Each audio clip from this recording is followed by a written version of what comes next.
Empire.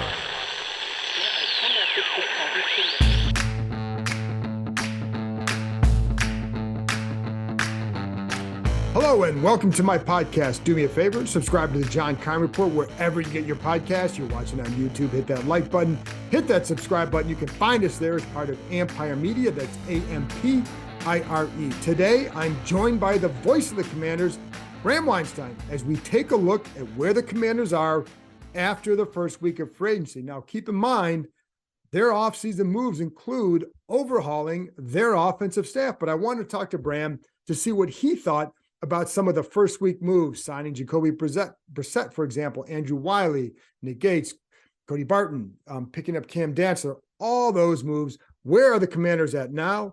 Have they improved? And I know what all the others in the NFC East are doing. It's obviously we're at a very early part in the offseason, so do not panic. I do know, we all know that they have some work to do. So Bram and I get into all that. Before I get there, let's go over a couple things. And I know it was kind of a wild weekend of speculation on social media. I'm not going to sit here and speculate because I think it's a lot of the stuff that's come out is complete BS. So I'm not going to add to it. What I can tell you is we know Dan Snyder's going to sell. It's not a matter of if he's going to sell. He's going to sell. We don't know to who yet. That's not official. Nothing is official. So as of when I'm talking right now. So that's what we know. And the other thing to keep in mind, he cleared out his offices in December. The story that he cleared them out, he did not clear them out recently. There's no connection to when he's going to sell to when he cleared out his offices. That was done in December. Keep that in mind. So I think there's a lot of premature speculation about what's going on with this sale, and just keep, when the sale is over, we'll let you know. And that's what I have to say really about that. Again, a lot of guesswork. As one person involved told me, he said, if somebody keeps throwing stuff out there, eventually they're probably could be right.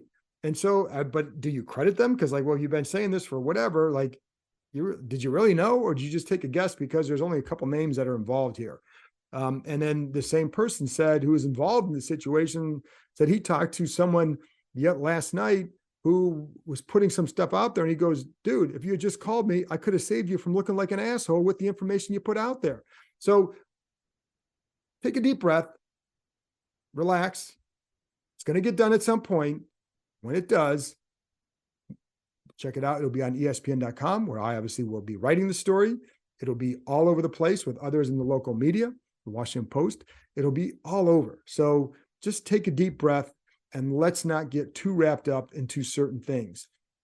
We do know the owners' meetings are coming up in a week. We do have heard that the owners would obviously like to have this wrapped up, or at least something announced before it gets to that point.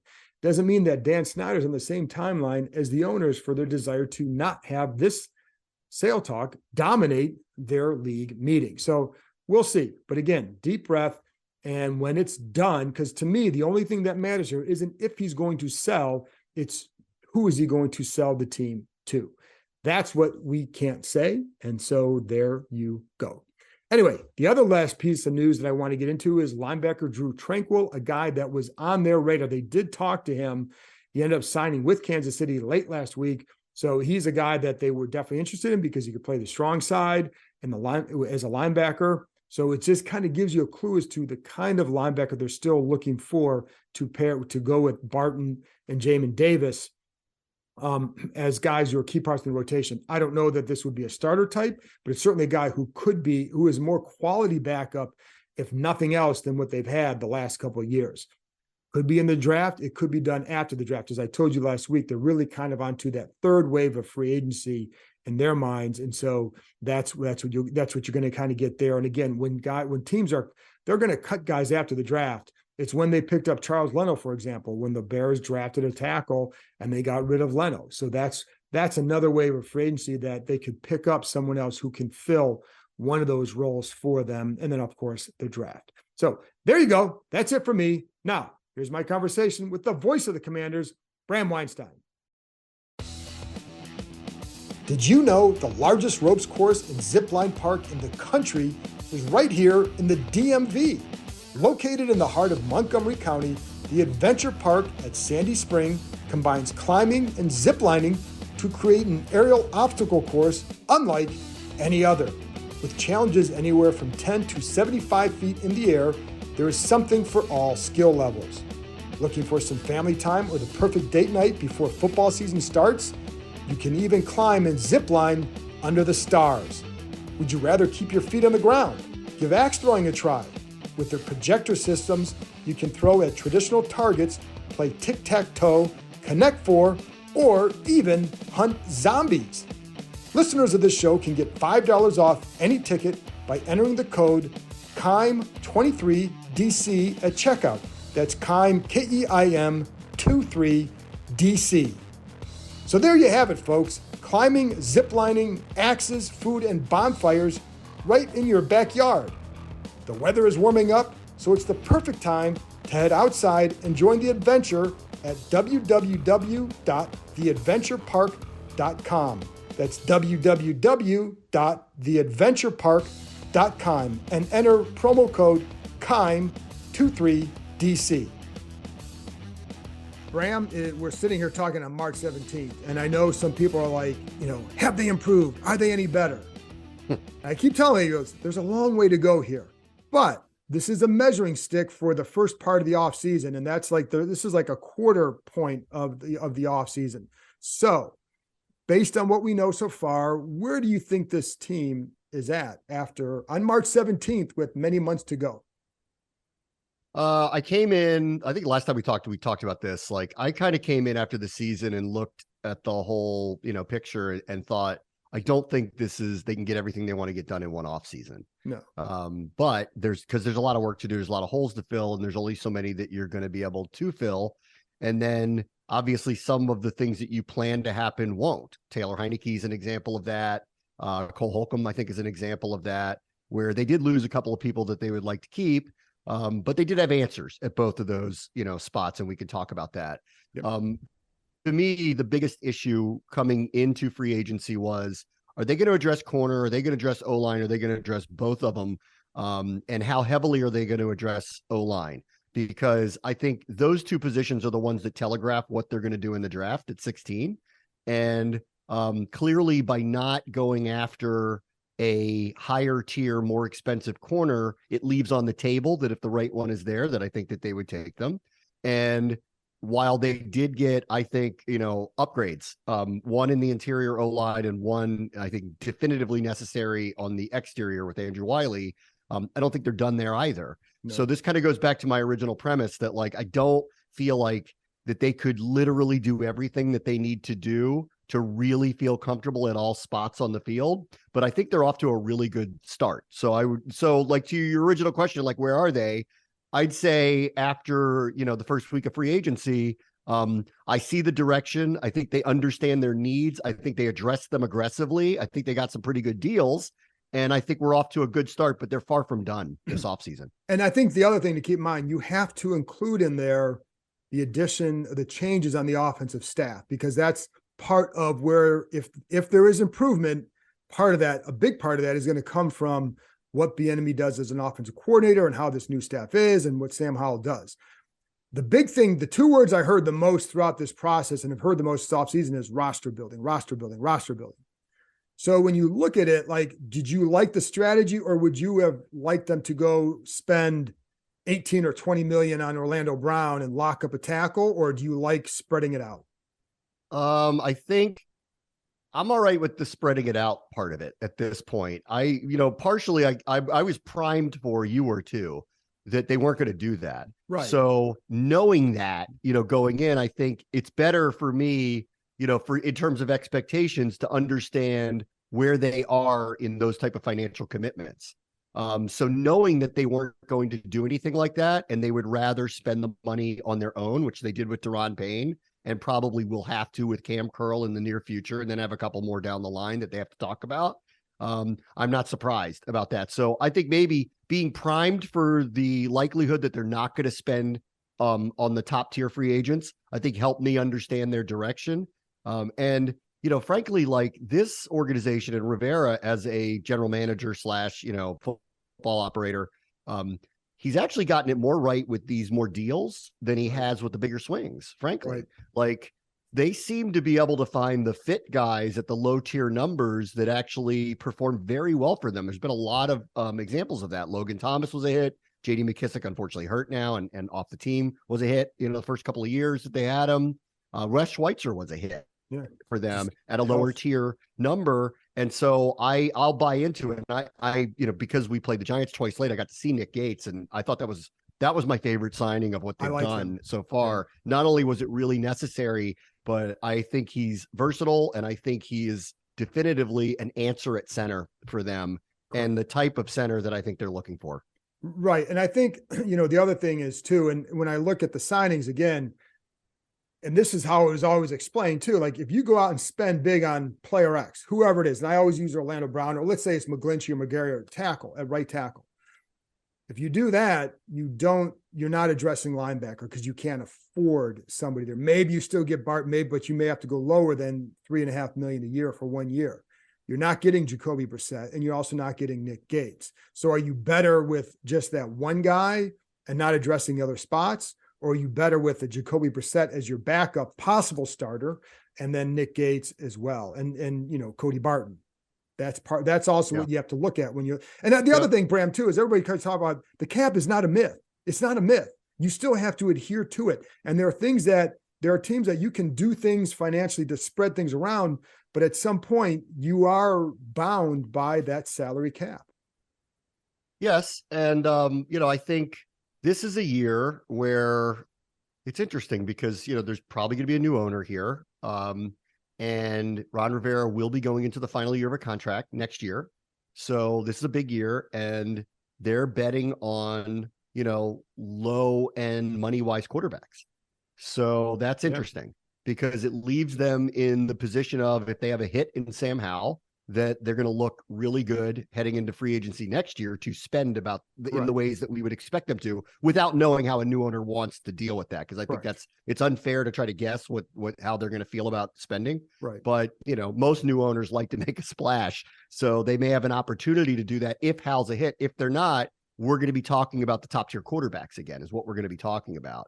So this is a really interesting year to find out where they are, but it's a hedge bet for Rivera, who hedge bet on a veteran the last couple of years, flipped and has gone to a young, inexperienced second-year player, but likes what he sees, and we'll see where we end up on the other side. But I do think it does set them up for options next year. If Hal is a hit, they're in incredible shape next year. Right. If he's not, then we're going to be talking about the Lamar Jacksons of the world, and or the Derek Carrs or the Jimmy Garoppolos or whoever it may be next January, February. Yeah, and that was a big thing too, is the wanting to do something with Howell's contract, and that allows them to keep a Daron Payne in it, and then possibly, because I know they're going to want to extend Cam Curl and probably Montez Sweat. I think everybody else has a wait and see. So I think those are the guys that you'd want to extend, and it gives them that flexibility to do that. And again, everything, Bram, comes down to how well does Sam Howell play. It really, and now I will say, I think you have a really good option behind him, but a lot of it comes down to Sam Howell. How does he play? Yes. I like this. This remains clearly, there was a lot of eggs put in Wentz's basket last year, and I think a lot of eggs are being put in Hal's basket this time around. I mean, Jacoby Brissett, I agree, was like next best thing they could have done if they couldn't get Heineke to come back, because they got a guy who can play, which was what my concern was at the price level that they were shopping in for a backup quarterback, that they're going to get somebody if he has to play or is not really competition, or if he does beat out Hal, that's a really bad sign. Now we have a real competition again, but I do believe the eggs are in Hal's basket. The object is to see him win the job, thrive in the job to whatever degree that means, and then feel very good about going into next year with a lot of room to spend to improve your roster internally and externally. But it does come down to that. And every time I, read something projecting out what they're going to do, I don't know how anybody knows. Like, he hasn't played enough, in my opinion, to really render any kind of judgment. So this is going to be a very intriguing spring and summer. One, because I think he's in a real competition now. Like, I didn't think he was if Heineke came back, but I do think he is now.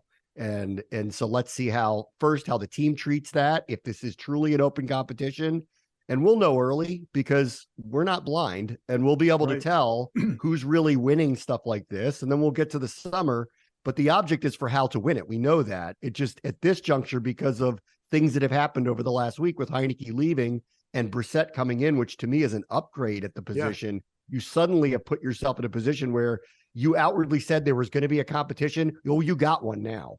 Right. And that's what I was going to ask you too, like how you view because obviously Heineke was going to be the guy. They didn't want to go above $5 million. They paid more on 1 year to get Brissett.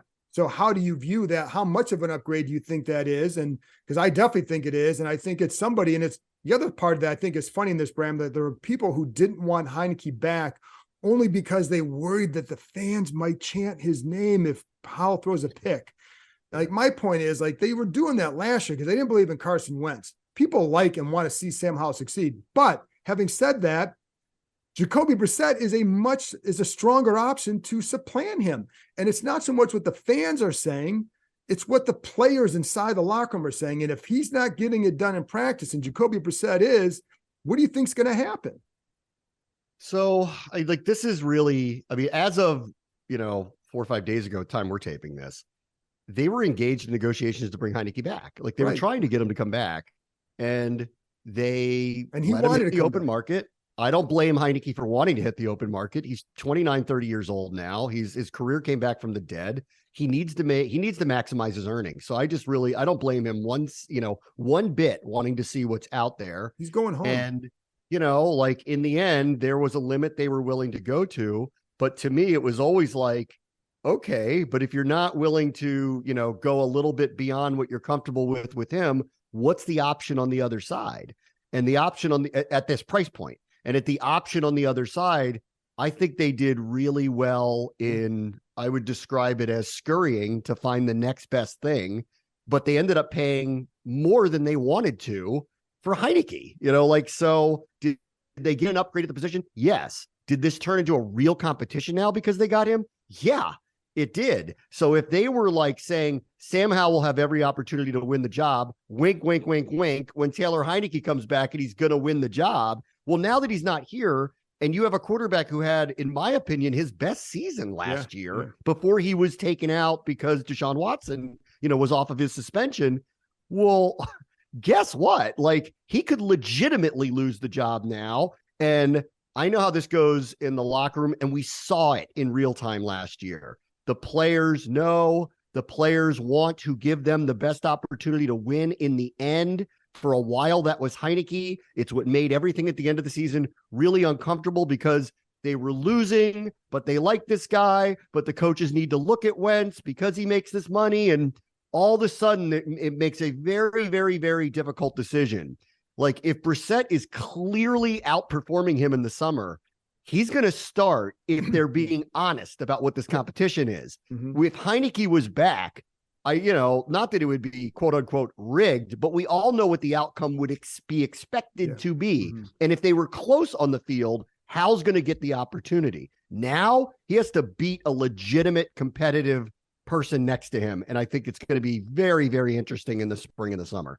Yeah, and I don't think it became like a problem in the locker room last year as far as like guys being divided. I think what they knew is player X or QBX is not getting it done. You've got to find out. I think I will say like the first time with Wentz before he got hurt, I think it was trending in a way where I think guys were like, he's, they're still on board, but the support had greatly waned. And so I think if he had continued like that and they didn't make a change, you would have had a problem. And with Heineke, they started to see like while they like him, like you would hear stuff like guys knew what level he was at. It was just a matter of like who's best. In this case, though, I think with Brissett, if he's outperforming him in practice and doesn't play, I think you have a problem. So I think you're going to see that. Yeah, I mean, it depends how you define problem. Like if he's playing better, and, like again, this goes back to, I know a lot of times, like I hear these things about what people think the players think, and like this is one of those where they like this guy, i.e., therefore he wants to play. Actually, no, they want to win. Correct. Like really, in the end, they want their the same thing. Whenever I hear it this time of year, nobody wants to sign there because X, Y, or Z, and I go, no, they'll sign there for money. And that always, right. That's what it always comes down to. And Always. I know people don't want to believe that, but it's the truth. Like, I've been around this too long. Yeah. This is how this stuff works. And with Heinicke, like, look, they loved what he brought in the locker room. They love him as a person. He galvanized them. I feel that's very, very, very important. Chemistry really, really matters. Like, I believe that it matters. But it was running out of gas. And trust me, quietly, they're acknowledging that. And they know that. And they knew it was hard to win with him. And you know, I think there was a point where his body had taken a little more punishment than I think that he was prepared for. And the offense stagnated badly. And I don't really think that's all on him. I think there's a lot there. Like, correct. I don't think philosophically they were all on the same page. No. And I also don't think they did him any favors with the unit that they had in front of them that had a lot of injuries and a lot of moving parts. But that was something they made their bed with. So I'm glad they're rectifying this. And I do think Jacoby Brissett as a talent is a higher level, quote unquote, backup or competitive starting quarterback. I do think Brissett's better in that way. But, you know, there is this part of me that goes like, and then maybe I just like, I don't know. I'll love Heinicke forever. So like, there's this part of me that just goes like, God, like he's great memories. I wasn't sure I was ready to break up with him yet. You know, it was like that type of thing. Yeah. Like that's really what it was. Yeah. Listen, I mean, I think a lot of people enjoyed Heinicke's. It was a good story and all that, but you also know what level he was at. And we were, you know, for 2 years, it was high-end backup, low-end starter. And that's what he is. And so, you know, it doesn't mean you're blind to things. And there were some players who wanted to cast him aside in 2021 who were calling for him in 2022 because they didn't think the other guy was getting it done. So, you know what I mean? Like, I think players, like you're right, players want to win. And again, in free agency, you know, what's funny is even the issues with the facilities, players don't visit these places anymore before they sign. They're getting an offer and they're signing with the best offer on Zoom or, you know, just getting an email from their agent or whatever. They're not like guys aren't visiting places anymore. So there's a lot of things that people think are factors in signings. And I always say like the number one factor is always money. And then organization, like, are you going to the Patriots or are you going to who are you going to? And are you Patriots with Tom Brady? Are you going to, you know, the Rams they're coming off a Super Bowl. And so or you come in here, but if the money is there, they're going to go to the money. And then it's location is a big issue. You know, I've never heard anybody say a lot of things. Tyreek Hill wanted to play at Miami. You know, Deshaun Watson would be on a NFC South team right now if it wasn't for the fact that Cleveland gave him the contract he wanted, because that's the part of the country he wanted to live in. Right. Like these guys are human too. Like they're going to make decisions that they feel are in their best interest. I got to tell you, since you mentioned the whole NFLPA thing, I just really feel like that was a massive mistake by the union to publicize it. Like, I think internally it's fine to do that. And I think for the purpose of agents and players and teams to have information about how, you know, their workforce feels about the conditions of which they're working in, I think that matters. But blasting every team, like I gotta be honest, it felt really entitled in a lot of ways. And I'm not just saying this because Washington ranked really lowly. Go look who else ranked really low. Like teams that win. Yeah. Kansas City, Tampa Bay just won a Super Bowl. And like, I'm just sitting there like reading this going, wait a minute, like you played on a team that's been in the Super Bowl like 3 times in the last 4 years, and you're complaining about being there. Why is that? Oh, because their training facility is old, or you don't like this, you know, hot tub. Like, why would you publicize something like that? Like, I get the purpose of doing it and the purpose of internally sending this information to a team to say, listen, players don't like this about your organization. You might want to think about fixing it. You know, little things, especially like we don't have daycare on game day. That to me is a big deal. And like, but that can be fixed. Did that need to be publicized that you said something like that? Like, I don't know. And then, you know, like, and then when the players come back, if this is in the news cycle, now the media starts asking them how they feel about working here. And then, like, I saw Ron Rivera say some quote about, like, I talked to the players and it's the opposite. Well, that's not what they said in this survey. It's not. So, like, you know, what's the truth, you know? Like, right. And now, like, so we're going to go ask star players on the Commanders, do you hate working here? Like, I don't really, I just didn't see the purpose of publicizing something like that. Well, I think the reason is to put pressure on these teams to change it, because I know these guys, it led to a lot of internal discussions, a lot of annoyance might be a soft word for it. But I think the one thing that I think that bugged them here was the nutrition aspect, because like the food here is actually supposed to be pretty good by and large. From what It I is. heard. I eat in that cafeteria. They have like a really good chef down there. I don't know what it was before Rivera because I wasn't back here again, but like because I do some shows down there, I eat down there. So I have some I travel with them. I eat with them. I can't speak for the players, obviously, but there were some of the complaints that I just was kind of like, oh, okay, maybe I just have a different mindset about it. Like I am grateful for some of these things, and I don't see a problem with some of this stuff. But I'm not them, and so I don't want to speak for them. Obviously, you also have a lot of guys coming out of college programs that have probably a lot better facilities than most NFL teams. And the ones that ranked high on this list are all the ones with the new facilities. Brand new facilities. Yeah. Like, no kidding. Like, go to the Star, go check it out. Go to Vegas, go to Minnesota. Like, these are the highest rated teams because they have brand new facilities. What Washington has is a really old facility. Kansas City ranked low because they have really old facilities, but they win every week, so that's why I kind of there was no correlation between winning and losing. And honestly, the rankings, because Washington came in last, if you go look at it, I mean, the margin for error between the team that ranked 32nd and the team that ranked 18th is nothing. It's practically the same. The players seem to have the same chief complaints about literally just about everybody. And I don't want to reiterate, I think that's important for them to have their say. And I think it's important to tell their employers what they don't like about their workplace. I'm all for that. I just didn't understand why that had to be publicized. And some of it came off as entitled. Because if you're going to sit there and go, we don't have enough first class seats on planes. Wow. Really? That's your complaint? Really? Who wants to hear that? And who's going to be sympathetic to that? And who's in their job that gets that? Come on. That's a little much. Yeah, the other thing too, and I think the other thing when you look at how this team can improve is this team, like you said, this team's going to be sold. And for all we know, something comes out next week. Who knows?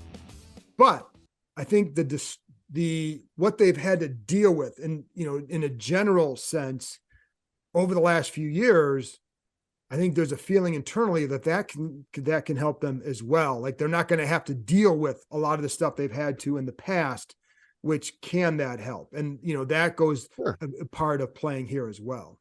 Whoever is buying this team knows what they're getting into from a facility standpoint. They obviously, everybody understands they have to get a new stadium, and I don't know how much money is going to come out of their own pocket to do it. They're going to have to negotiate with the politicians once they take over. But the training facility is going to be in question too, whether that's going to go wherever the new stadium is, or whether that's going to be separate the way Dallas does it with the Star and AT&T Stadium in a different location in Dallas. I guess they'll have to figure that out, whatever they want to do. But there's a lot of money that needs to be spent that will upgrade everything. So they're not just buying this team, they are buying real estate development, and how much personal money is going to have to go into that real estate development. Well, that's going to be very interesting, that's the big first next thing that the owners are going to have to, whoever the owners are going to have to deal with. And just from my standpoint, a lot of what they won't have to deal with is the questions every week about this thing or that thing or that thing. And from a player standpoint, I know how much it can wear on them, and just how much, I would say, people in this building are looking forward to not having that level of distraction and those kind of things that they have to deal with, because it does wear you down. And I think it hardens you, but it absolutely has an effect. And I don't think sometimes guys realize until either they're out of it or until it's over. But that's another form. How much, when you look at it too, when you look at where this team is headed, when you factor in improvement, how much do you look at the changes in the offensive staff, because there have been quite a few, and how that level of impact? So, I mean, I expected when Bieniemy was hired that he would hire his own guys. I was a little surprised at the timing of John Matsko, just because it seems a little late in the game to do that. But listen, I mean, if they're not on the same page, they're not on the same page, and I'd rather them do it now than do it later. That said, everyone at the time thought it was really weird when Sam Mills was fired, in the preseason, and the defensive line had their best collective season by far, after that happened. So, I have to trust the process here. I'm not surprised Bieniemy's kind of plucking his own guys or deciding who he wants to work with. They should be that way if you're going to bring him in. And then, I think this does go back to, I do think they have a lot of work to do here with the roster here. And now the draft gets really, really, really, really interesting because. And where else do you think they should go with that? I don't think that they telegraphed what they're going to do now. I still think that that's an open question. Like if they had spent a little more than just modest money on corner, I would have thought that they're punting on taking a corner. But because they didn't do it, I think it leaves open the possibility for if one of the top 2 or 3 corners are there, specifically Witherspoon or the guy out of Oregon, then I think they're going to jump on that opportunity. Just because I felt this, we talked about it. I felt they needed to address offensive line in free agency and the draft. Correct. So nothing's changed in my mind. Nothing's changed. Like I think they did the right things in free agency. It still doesn't mean they couldn't take the best interior offensive lineman at 16 or a tackle. If that happens, if the right guy happens to fall to them, I would jump on that too. And then the third position now that I think is really actually open again, because they did a couple of moves in free agency on the offensive line, the tight end crop this year coming out is very strong, like very, very, very strong. So I am now considering what they've done at these other positions. I could see them making a case that their first or second round pick is one of these 6'5", 240 tight ends. Like, I don't know if you saw the combine clips of the backup at Georgia, who's like 6'6", making these one-handed catches. He's running 4.6 40s, and he's like 4th on the list of like the draftable tight ends. I think that there's an opportunity here. So I think, now moving forward, after Larson's back, Gates is back, Chase Roulier's future is very much in question. That's going to have to be dealt with. Because I think stud tight end is now a possibility off of the moves that they've done here, Logan Thomas's future will probably have to wait out the draft. And then, clearly corner needs to be addressed. So they got a lot of work to do here. Like they're not done. Right. They're probably going to sit back and wait and get through the draft and then see what's left on the other side of it. Yeah, I think we'll see who gets cut eventually and all that. Yeah. I still they need to still get address linebacker. Tight end, I think is interesting because I do know that they still think Logan Thomas can return to what he was. However, if you have a chance to draft one of those guys, like you can't plan on that because the right guy has to be there. So you can't plan on that. Okay, sorry, I had to read a text. You can't plan on that being the case, so you're going to plan on Logan being there. But if you do get a guy, now you can get a young guy and a healthier guy, because my fear with that front, Bram, is you have, even with the interior of the line, you have Chase Roullier off an injury. If they somehow keep him, which only on a pay cut, but you also have Tyler Larson off 2 years of injuries as well. And you have Nick Gates, who came back off a gruesome injury. You need to get some more youth and fresh bodies up there and healthy bodies up there as options. And I would put Logan in that as well. Does he come back? Does he get back to where he was a couple, 2 years ago, not just as a pass catcher, but as a blocker? And if you can get one of those guys, hey, go for it, because if you feel that improves your team, you have to look at that. I wasn't for spending big money on that position, but drafting one, that's fine. I do like those other young guys. And I do think, and I've told people this, and even in some of these message boards or whatever, or on the comments, that, everybody wants teams to do a good job drafting and developing, but if they don't develop in 3 months, they want to get somebody new in there. And I think like Cole Turner and Rogers are worth developing. Now, they're two-way guys? I think you could say, inline blockers, maybe not, but that's why you can still look at that position. Like I have no problem. Wherever you upgrade your team, you have to address now. And corner will be interesting because they do have more. I think they feel like they have more depth there. But, I think you can always add a good one. It's always a position of importance. The only other one I think I forgot to really mention here, linebacker needs to be addressed. Yes, again. they need another linebacker. Like they have to get another linebacker, whether it's in the draft or free agency. Correct. And, here's the interesting part of that one. Like, you can get Cole Holcomb was a deal, his 5th round pick. Linebacker and running back are the most undervalued positions in the sport right now. Right. So I think you can pluck decent linebackers at really, decent prices. Like I think the Dolphins got a steal on David Long at like $5-6 million a year. I think he's a very, very good player. And he could be a difference-making type player at what is a very low rate and exposure against your cap. So I think you can go into free agency and feel very confident that you can get very productive players at low cap exposure rates. but they have to do it. Like, I don't know enough about Cody Barton to sit there and go, he's clearly an answer at middle linebacker, and they still don't have a lot of depth there. It's still a very thin position. So I feel like that one, there's another person that needs to come in. There is. And I think like the guy that I mentioned will be Drew Tranquil, who played with the Chargers. And by the time this is out, maybe he's signed somewhere else. But he's a guy because he can play the Sam and he offers you that flexibility with what you can do. I just think he's too expensive for them right now for what they need. But you need a guy who can play that strong side position if you use 3 linebackers, or who can play that big Buffalo, like be the jumbo. If they're facing a jumbo package, they want to go to the Buffalo nickel, then you use that guy there. So you need a guy like that because Cam Curl plays it other times. But if you can have a bigger guy like Holcomb, they were hoping, or someone else, now it offers you more defensive flexibility against various packages. So you need a guy who can fill that role. And I think that's something they'll look for, whether it's after the draft or during. I think you're going to look for that kind of guy. Yeah, I agree. So, I mean, there's work to do here, but it does circle back to, this is intriguing OTAs. Like, by the time they start practicing, we may know who the next owner is. We may have a sense of, direction of the organization, because there could be, I don't think there will be immediate turnover, but there could be, you don't know. And then now we've got a very intriguing quarterback battle that starts, and there's a lot of new pieces in here. And then there's the Bieniemy factor. We really don't know what their offense is going to look like. I mean, this is a big, big, big offseason, and it'll be very interesting as it gets started. But I agree. Like, there's pieces here that from just a general roster perspective, it's not complete yet. And I think we all know that. No, there's no way it's complete.